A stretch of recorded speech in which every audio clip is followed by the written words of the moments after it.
God, why have you forsaken me?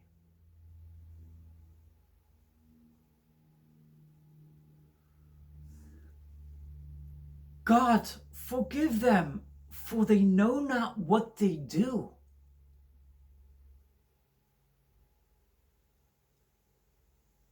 A legendary historical figure made these two remarks as he was being put to death.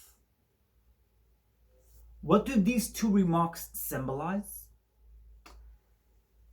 They symbolize the coexistence of ego and soul, i.e., divinity, spiritual ascension, at the same exact time.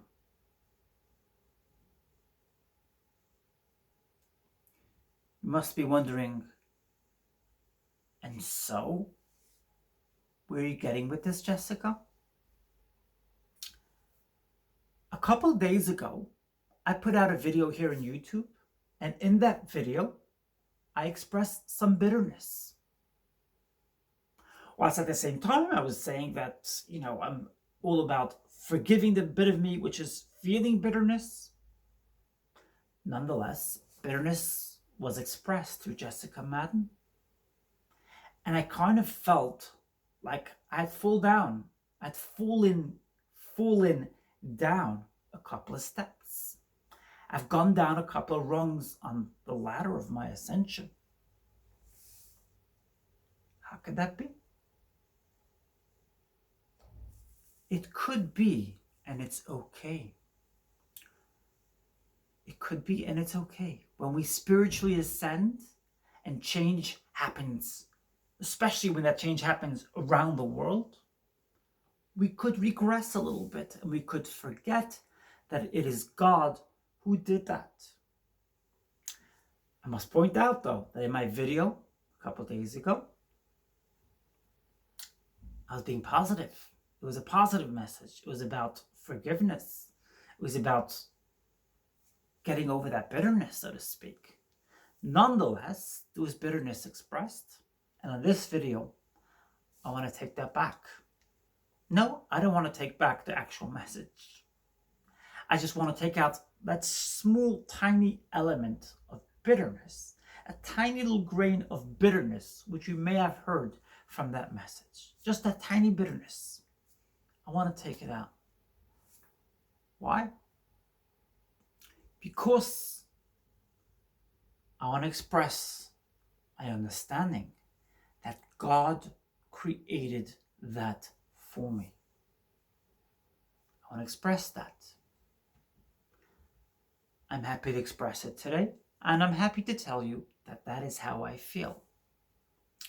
I will have some setbacks, I will fall back, and even at times in the same exact breath, I will do what that legendary historical figure did. And that's okay. And that's okay. Love that part of you, forgive it, allow it to be, and you'll be fine. About 30 hours ago, I was in conversation with my friend, and I was telling her about some waves of pain I'd had to deal with a couple hours before. I told her how I deal with pain, how I focus on the pain, and I say to myself, and I say to the pain in particular, I love you, I respect you, I don't hate you. And that really works. And I meant that. I meant that from a very deep place. Because yes, it does work. I take the edge off the pain when I do that. And I really felt that, and I really feel that.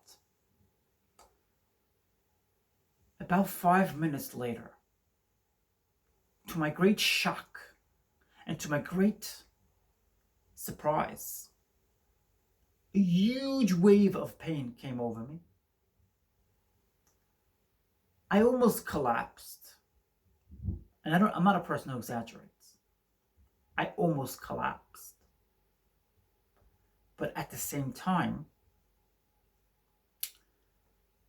I had enough breath within me to tell my friend, I feel so ill. Something to that effect. And none of those tactics, ideas I'd used in the past actually worked. They didn't work. I felt a bit like a fool.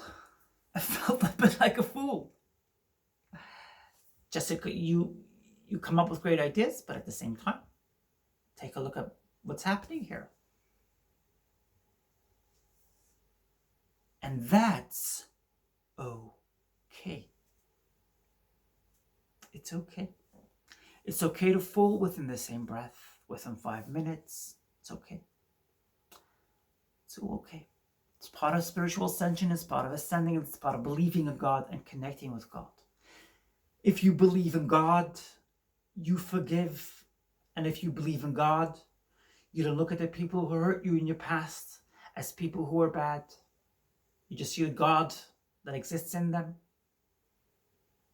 But when things are difficult, you regress a little bit. And that's okay. It's okay to regress. It's okay to regress in the same breath. It's all okay.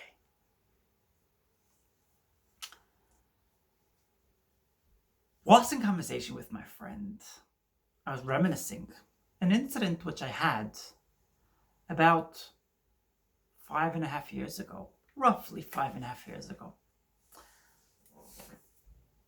Me and my ex-wife and my children were all ill at the same time.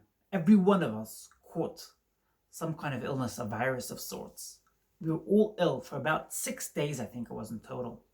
I think it was 6 days, may have been less. I don't know. We were all ill at the same time. That's what I remember. It was at least a couple of days that we were all ill at the same time. And I became the primary caregiver of all my children and my ex-wife at the same time. I was looking after everybody at the same time, whilst being very ill myself. My child vomited. I cleaned up after him. I remember it took about an hour and a half to clean up after him, quite literally, because it went all over. I did that. I comforted my children. I lied down with them to comfort them and to calm them down whilst they were in such anxiety and pain. I tried to get a bit of sleep. Some children came to my bed and I was there to comfort them and calm them down. This went on for, like I say, a couple of days. I remember at the time feeling a bit of frustration. A little frustrated. I am effectively the primary caregiver when every one of us is unwell, and my ex-wife was not taking her part as one of the primary we were both primary caregivers, so it should have been split evenly. But it wasn't. I was the primary caregiver. I remember at the time I was a little frustrated and upset. But today, looking back, and I reminisced this with my friends, I said, today looking back, I really cherished that. It was a very, very godly act which I did, a selfless act that I did. I was the primary caregiver for a couple of days. I took care of everybody. I had 6 people under my wing, 6 beautiful souls. And that's kind of what God does all the time. It's beautiful. I wish I could take that back. In other words, I wish I could take back that moment and go back there and be the primary caregiver again. Although I don't want anybody to be ill, everybody should be healthy, safe, and happy. Just that function as a primary caregiver, as a godly being, I'd love to go back and be there again. It's really beautiful. It's really, really beautiful to see how so many people, so many human beings are ascending during this period of uncertainty. The world has turned upside down. It's not the same world that we knew in February 2020. It's unbelievable. March was different to February 2020. In February 2020, I took about 6 flights to a few different countries around the world, a few different states in America I visited. Beautiful. Couldn't do that today. You can't even fly in a plane today. And if you do fly, you'd be stuck in a country somewhere, in quarantine for a couple of days. The world's a different place. We're ascending in certain ways, and I've seen the goodness of people come out in these circumstances. I've seen so much goodness in people. I'm really blown away. I'm really touched. I want to send out a message to those people who have been there for me the last few days myself. I've not been so well myself, and there's been quite a few people who reached out to me and were very kind to me. I want to send out my message of gratitude for that, appreciation. I appreciate that. We're all ascending. We are all coming together as human beings without any separation between race, gender, creed. There's been none of that concern of the past, because we're all ascending. It's beautiful. We're becoming more godly in the process. It's really beautiful to relate and to acknowledge and witness. I'm going to share with you a very interesting story which my sister sent me a couple hours ago. A sad story from the sound of it, but beautiful when you look at its deeper implications. Before I start with the story, I just want to point out for the past 24 hours, rather for the past 27 or 28 hours, I've been refraining from looking at the news. Pretty huge for me because as this saga unfolded, I was quite attached to the news. I needed to know what was going on. I wanted to see the numbers. I wanted to see what was happening, especially where my children live. I want to make sure that everything's safe and sound there. So I kept on looking for the numbers, kept on looking to keep myself up to date. I didn't do that in the last 30 hours or so, 28 roughly. It's felt amazing not doing that. I'm leaving the world to God. God's making the world happen the way it is. Leaving it all to Him. I'm not investigating, trying to figure out what's going on around the world. It's helped me with a lot of my own anxiety. I've felt a lot better within myself. And it's really good. Nonetheless, I might still fall back and look at the news from time to time. I can promise you I'm going to remain on the spiritual ascension, on the spiritual lofty perspective when it comes to the news. As many of you know, between the months of May 2019 and January 2020, I refrained from looking at the news. As the saga unfolded, I became more into the news again. It is what it is. Not something I'm complaining about, not something I'm upset about either. Nonetheless, my point is that take strides forward, take steps forward, but at the same time, don't be upset when you take some steps back. Getting back to the story that my sister sent me, and you'll understand, I think you'll understand why I first mentioned the fact I'm not looking at the news as of late. There was a person who went to his his grandfather's funeral. And at the funeral, within these circumstances, his grandfather died from COVID-19. The family was made aware that the body, the casket there in front of them, was not of their grandfathers. The bodies had been mixed up. Situation is dire, and the bodies were mixed up.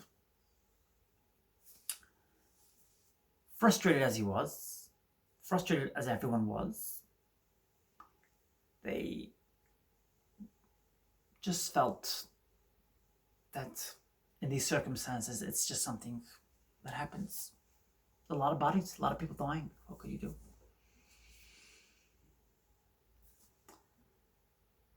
He got a phone call from his mother, this particular person. And his mother turned to him and she said, you don't know the continuum of the story. What was the continuum? The casket, the body that was there at the funeral, was of a particular person who wouldn't have had anyone present had he died in normal circumstances. He wouldn't have had it. In Hebrew, it's called a mes mitzvah, which literally means a dead person for whom it is a positive commandment to bury with respect and with people present and to pray for him. So, in this particular story, the person who got some respect, some last respects, wouldn't have gotten those last respects had it been normal circumstances. Getting back to the story, this particular person's grandfather, his body was found and they brought it to the funeral. And it was a quick funeral because funerals nowadays are very, very quick because of the circumstances. But this person was reminiscing as well that his grandfather was a person who always ran away from respect. He was forgiving. He was caring to others. And wherever he could, he tried to put respect and care upon others before thinking of himself. The family related as well that there was a situation wherein at a family wedding, they were giving out respects to various family members, and they're going to give a blessing to this particular grandfather. The grandfather turned around and said, there might be somebody else here that comes before me. Because that's who he was. He was a person who tried to give respect and honor and care for others before himself. And so when he died, he had a last laugh and he said, I'm going to give some honor and respect to this particular person who was unlikely to receive that honor and respect had circumstances been usual, had they been the norm, and his body hadn't been mixed up with this amazing person. Powerful story. Unbelievable. It's unusual. Sad in a way, but beautiful if you look at its deeper meaning.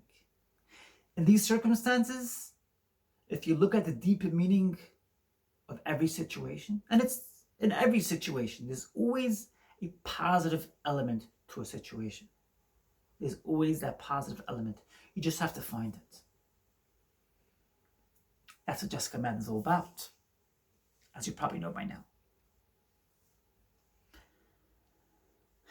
I know the circumstances, the situation, the reality we are currently existing in is difficult, and I don't dismiss that in any way. My heart and my deepest sympathy goes out to everybody who's currently in quarantine, who's currently in lockdown, who's currently struggling because they have nobody around them. My heart goes out to you. I happen to have experience in this area of social isolation. So I feel and I know what it feels like. That's my message today. Did you enjoy today's video? Smash the like button. If you haven't subscribed yet, it's never too late. Subscribe now. Although I'm pretty sure that you have already subscribed. On my videos here on YouTube, I share amazing insights, great ideas, and I've already helped so many people ascend on their spiritual journey, on their ascending journey. And I've already helped so many people become successful as a result.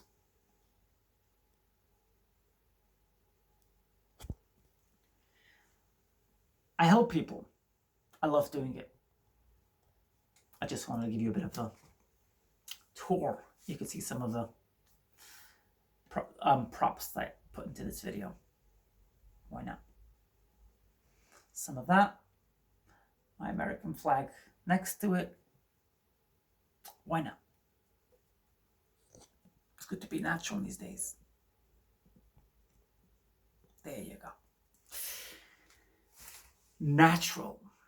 Let's be natural these days. Let's accept ourselves. Let's not be hard on ourselves. Let's be patient with ourselves. Let's be kind to ourselves. We're beautiful beings. We're all godly beings. And you're also amazing. You're important. You count. My videos, I put out great tips and great ideas. Come along with us on this positive journey. I give out my tips and my ideas here for free. Come along with us. Subscribe, like, drop a comment.